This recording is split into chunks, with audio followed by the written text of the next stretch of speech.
నకారాత్మక ప్రశ్నలు ఎందుకొస్తాయి? एग्जाम्पल देवे ఉదాహరణకు ఇలా అవుతుందేమో, అలా అవుతుందేమో, అలా చేయాల్సి ఉంది కానీ నేనలా చేయలేదు.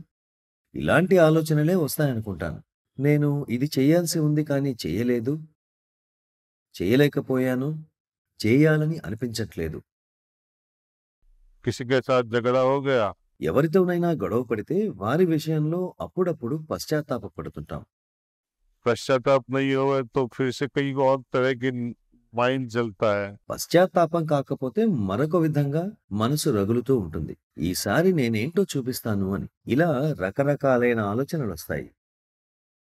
వీటి మూలం ఏమిటి?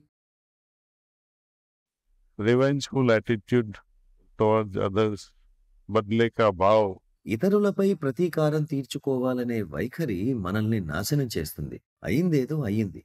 దాన్ని వదిలేయండి. అయిపోయిన దాని గురించి బాధపడకూడదు. కానీ దాన్నుంచి మనం ఎంతో కొంత నేర్చుకోవాలి.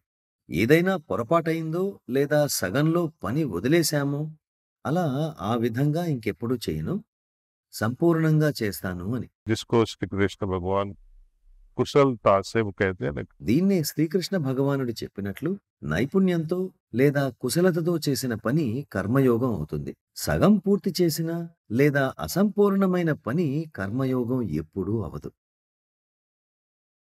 हम सबकी एक ही बड़ी बीमारी है। మనందరికీ ఒకే ఒక్క పెద్ద అనారోగ్యం ఉంది. 99% మన సమస్యలపై మనం పూర్ణ హృదయంతో పని చేయము. పూర్తి హృదయంతో కుశలతతో ఏ పని చెయ్యం.